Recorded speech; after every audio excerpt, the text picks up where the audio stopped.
Olá, meus queridos e minhas queridas! Meu nome é Lucas Rodrigues e esse é o canal Cine Horror 101. E hoje vamos falar de 1899, a nova série de mistério da Netflix que tá dando um nó aí nos cérebros dos espectadores e que já apareceu no meio de uma polêmica aí pelas internets. Para saber um pouco mais sobre esse negócio, prepare-se para encarar seus medos e bora comigo!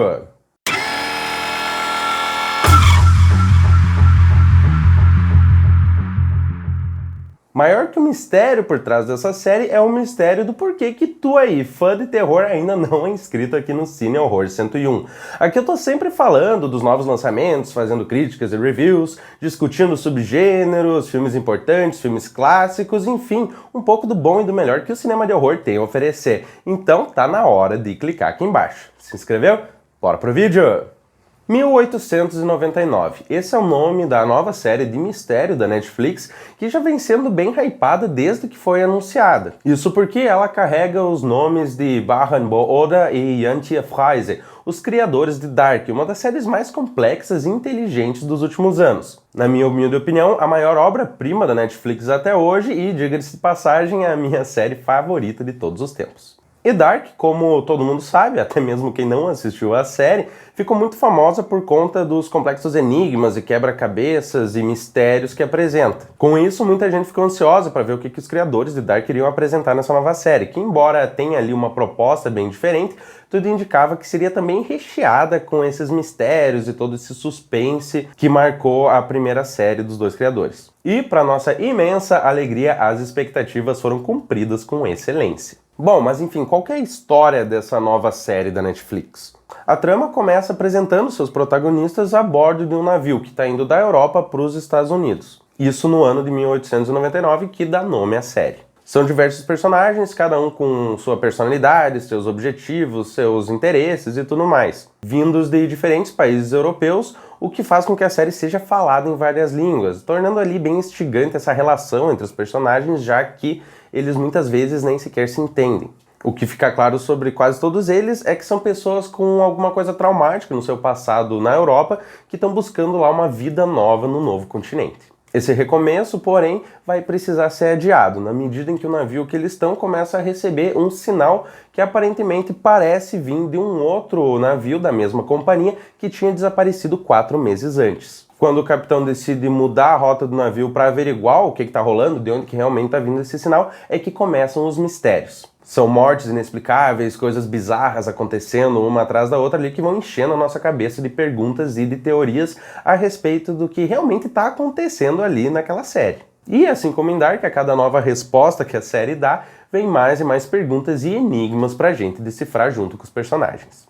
Os méritos de 1899, assim, aproximam bastante essa série de Dark, como não poderia deixar de ser, já que a gente está falando de duas obras que são de fato dos mesmos criadores.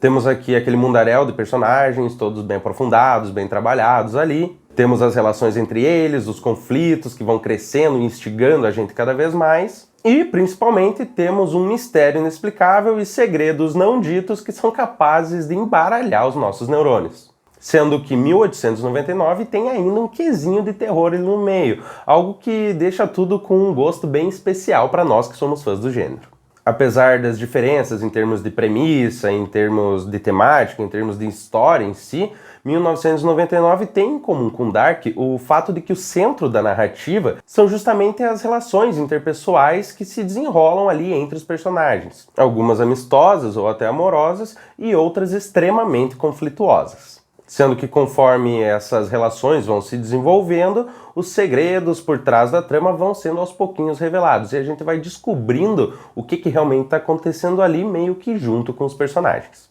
Isso tudo vem acompanhado de uma fotografia bem cinzenta, o que ajuda a criar um clima sombrio, opressivo e até mesmo claustrofóbico em alguns momentos, já que a gente está falando de vários personagens enclausurados ali num espaço fechado, que é o dito do navio. Todos esses fatores juntos são capazes de criar toda uma imersão nossa na história. Imersão essa que vai crescendo conforme os episódios avançam e que culminam ali num desfecho que, ao mesmo tempo que entrega várias respostas, também traz basicamente o mesmo número de perguntas. Por tudo isso, em resumo, 1899 é uma série que se sai muito bem enquanto suspense e enquanto obra de mistério. Também apresentando aqui e ali aquelas pitadas de terror que combinam muito bem com o todo que a história nos apresenta. Para quem assistiu Dark e curtiu a série, 1899 é simplesmente obrigatório. Para quem curte essa vibe de desvendar mistérios e enigmas e criar teorias mirabolantes, é sem dúvidas uma excelente pedida. E para qualquer bom fã de suspense e de mistério, é certamente uma obra que vale muito a pena conferir. Tem mais uma parcela do público que com certeza vai curtir muito 1899. Mas para falar que parte do público é essa, e também para entrar nos detalhes envolvendo ali a polêmica, e também para comentar, é claro, algumas coisas interessantes dos episódios finais, eu não tenho como não entrar no terreno dos spoilers. E visto que a gente tá falando de uma série em que os pontos altos são justamente as reviravoltas e revelações que acontecem ao longo dos episódios, eu recomendo fortemente que, se tu não viu essa série ainda, tu pare o vídeo por aqui. Sem, é claro, esquecer de voltar aqui depois que tu assistir para comentar o que tu achou e conferir essa minha análise final. Dito isso, com o aviso dado, seguimos a partir de agora para o trecho com spoilers. Bom, começando com a tal da polêmica em que a série foi envolvida recentemente. Trata-se de um tweet de uma cartunista brasileira que afirma que 1889 é um plágio de um quadrinho dela que foi publicado lá em 2016, um tal de Black Silence. No post, a artista aponta diversos elementos que estão presentes em 1899 e também na sua obra. Coisas como toda a simbologia dos triângulos, as mortes inexplicáveis, a pegada mais ficção científica mesmo, aquela grande pirâmide negra em si, enfim, várias coisinhas que a autora identificou ali como plágio. Quem assistiu a série e for ir atrás dessa história em quadrinhos, realmente vai perceber essas semelhanças, que são, sem dúvidas, muito claras. Mas até que ponto essas semelhanças configuram plágio propriamente dito, aí já é outra questão. E eu imagino que isso dependa muito mais dos critérios que a gente está utilizando para definir alguma coisa quanto plágio do que das semelhanças em si. Afinal, quando a gente está falando de obras de um mesmo gênero, é óbvio que vai ter muitos elementos em comum entre as obras que pertencem a esse nicho. Como tanto o quadrinho quanto 1899 são obras de mistério de ficção científica, é claro que vai ter bastante coisa semelhante, isso já é esperado. Penso eu que a quantidade de elementos simbólicos e elementos estéticos que as obras compartilham, quem sabe possa dar uma certa margem para tu considerar isso como um tipo de plágio realmente. Mas ao mesmo tempo, as diferenças em questão de roteiro, de proposta, de vibe, de trama, são extremamente gritantes. De modo que, pessoalmente, eu não acredito que possa ser algo categorizado como plágio de forma nenhuma. Mas assim, eu reconheço que eu não li a HQ inteira e que eu não tenho nenhum conhecimento jurídico para afirmar com certeza se o negócio é ou não plagiado. De modo que eu me abstenho aqui de qualquer afirmação que vá além da minha mera opinião.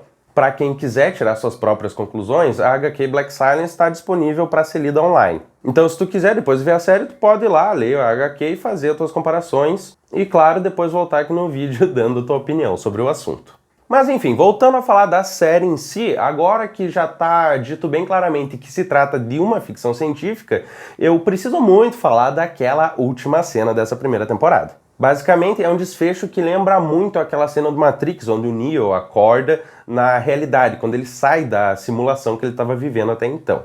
Isso porque, em 1899, tudo que a gente vê até aquela última cena do último episódio não passa de simulação virtual. A nossa personagem principal, a Maura, está na verdade no ano de 2099, a bordo de uma nave espacial junto com os outros personagens. Estes que ainda estão dentro da simulação em uma espécie de sono induzido. E após jogar na nossa cara essa grande revelação final, a série simplesmente acaba e deixa nossas perguntas para serem respondidas apenas na segunda temporada. E é claro que isso é um choque que resulta muito de que a gente já estava imerso numa história que se passa lá no finalzinho do século XIX, muito tempo atrás. Ou seja, numa história em que a gente não esperaria de forma alguma ver uma nave espacial. O contraste de passado e presente aqui é justamente o que quebra a nossa expectativa e o que causa todo esse impacto. Os criadores de 1899 já tinham feito algo parecido lá no final da segunda temporada de Dark, quando uma personagem aparece e nos apresenta a ideia de mundos paralelos, quando a gente já estava, desde a primeira temporada, imersos na noção de viagem no tempo que a série vai apresentando. Ou seja, ela constrói a nossa imersão dentro de uma ideia e depois quebra isso, dizendo que existe algo além. Algo muito diferente e muito inesperado dentro do que a gente tinha visto até então. Uma mudança drástica que pode ser vista com maus olhos por algumas pessoas, mas pessoalmente eu não acho que chega a ser nenhum grande problema. Isso porque uma mudança radical de rumo, como a que a gente viu lá no final da segunda temporada de Dark e como a gente viu agora em 1899, só é algo ruim quando os rumos para qual essa mudança leva não se sustentam em relação ao que tinha sido mostrado até então. Ou seja, quando o enredo acaba se tornando mais pobre por causa dessa mudança, quando a complexidade diminui, enfim, quando a qualidade geral do negócio não se mantém. Algo que definitivamente não foi o caso de Dark e, como se trata de uma obra dos mesmos criadores, eu realmente acredito que não vai ser o caso de 1899. E assim, pelo tanto que eu gostei dessa série e pelo tão ansioso que eu tô pela próxima temporada, eu espero do fundo do meu coração que eu não esteja errado nesse sentido. E por hoje era isso, meus queridos e minhas queridas. Muito obrigado por ficarem aqui comigo até agora. Não se esqueçam de deixar o like caso tenham gostado do vídeo, porque isso ajuda muito o canal. Também não deixem de comentar aqui embaixo as suas impressões, caso já tenham assistido 1899, e o que vocês estão achando de toda essa história envolvendo plágio, na qual a série acabou sendo mentira. No mais, para quem não assistiu, faça esse favor a si mesmo e dê play nessa obra de arte. Tenham todos ótimos pesadelos e até a próxima!